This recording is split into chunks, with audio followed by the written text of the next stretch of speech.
If you struggle to get a good night's sleep, you're not alone. Many women face insomnia, especially during significant life transitions.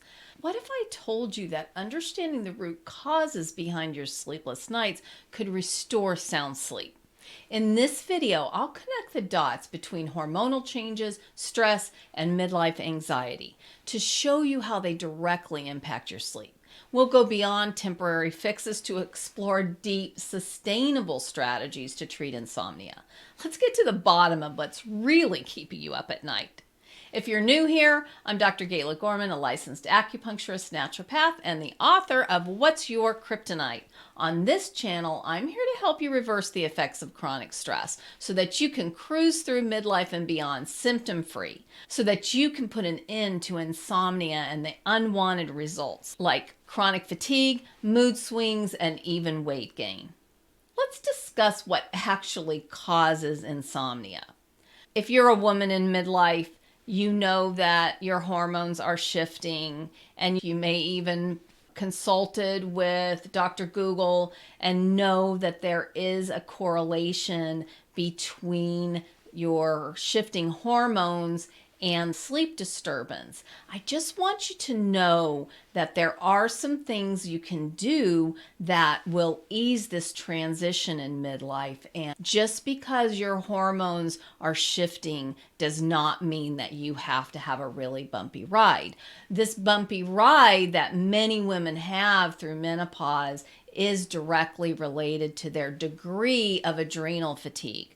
So the adrenals are designed to pick up the slack, if you will. As your reproductive organs start to kind of take a back seat, your adrenals step up and pick up the slack. If you've got adrenal fatigue, then you may already know that your body is having a really tough time regulating cortisol properly.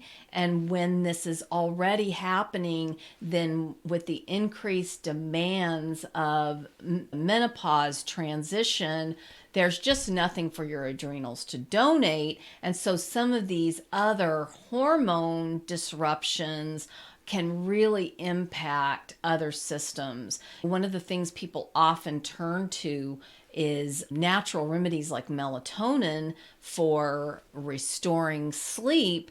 And if melatonin works for you, that's clearly pointing to a hormonal correlation with your sleep disturbance. So remember, in this video, we are focused on getting to the root cause of what's actually causing your sleep disturbance, your insomnia, so that you know what to focus on to restore the sound sleep that your body relies on for the repair and maintenance work it needs to do.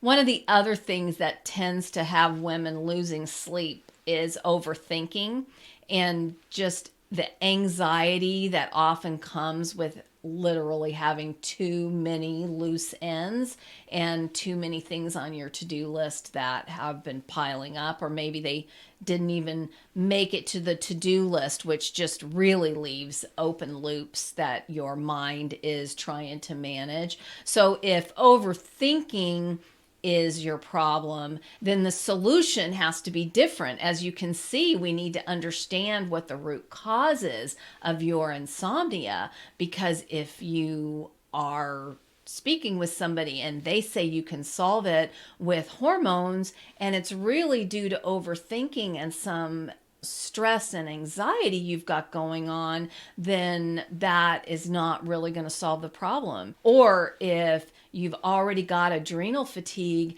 and now you're going to introduce hormone replacement therapy, that's just going to provide a band-aid and a short-term fix, and is actually going to create more issues long-term. You need to work to heal your adrenals and get that whole cascade and process working properly, so that as you progress through midlife, that your body can handle the transition and have the excess resources it needs to be able to do that.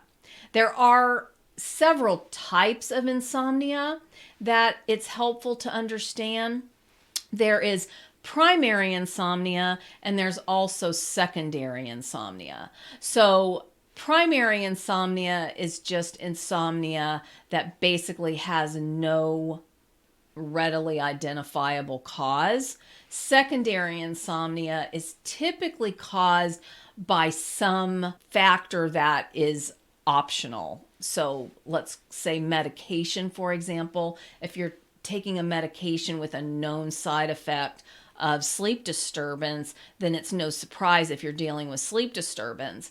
And sleep, honestly, is not optional. Adding another medication to deal with the side effect of a medication just makes no sense at all. So you definitely want to understand if your sleep disturbance is primary or secondary. The next thing we want to understand is if your insomnia is acute or chronic. If it's acute, that basically means that normally you sleep like a baby, but in the last few days, weeks, months, you've had this issue with insomnia that was probably brought on by some circumstance in your life. Maybe an injury and it's uncomfortable to sleep, or something changed in your home environment. Maybe you've got a relationship stressor that's new. So those would be considered acute situations, but if they don't get addressed quickly, then they become chronic. Chronic is something that's been going on for 3 to 6 months or more. And so if you've had sleep disturbance 3 times a week for more than 3 months, then you have insomnia and it's chronic. The other thing that we need to identify is whether you've got sleep onset insomnia or sleep maintenance insomnia. Do you have difficulty falling asleep or staying asleep?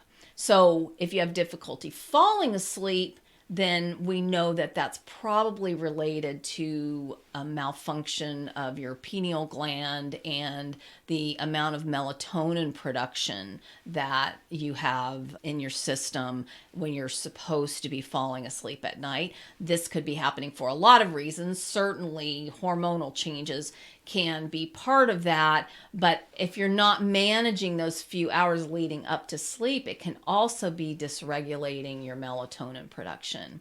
And then, as I mentioned, the other potential cause of sleep maintenance issues is liver toxicity. So if you're waking up in the middle of the night between 1 and 3 a.m. in particular, it's a sign that your liver is struggling to manage toxicity. This is one of the ways your body provides clues that it's dealing with stress that's turned toxic. This is an example of one of the countless ways stress creates symptoms and other health issues, especially during midlife.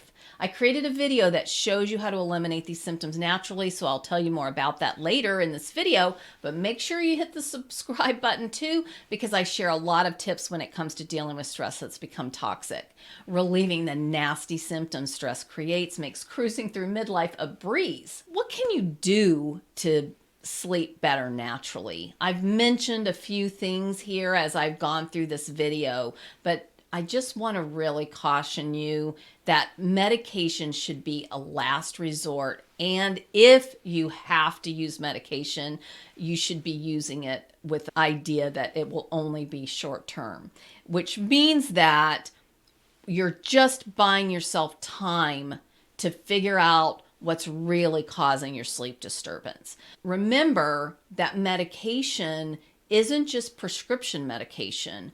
These natural remedies we're using are also medicating the problem. Certainly, there's less side effects typically when we're using a natural remedy, but we want to not have to medicate the problem. We want to not interrupt our body's natural process. We want to restore our body's ability to sleep soundly naturally. That's something that we're programmed to do. If it's not happening, something's getting in the way, and it's a clear sign that you've got a toxic buildup. So one of the suggestions that I make to women is that they make some lifestyle adjustments to reduce toxicity. I have a number of things. I call them 7 ways and 5 plays in my human energy system reboot. And a couple of those are fasting, what I refer to as the Fierce Five, appropriate movement,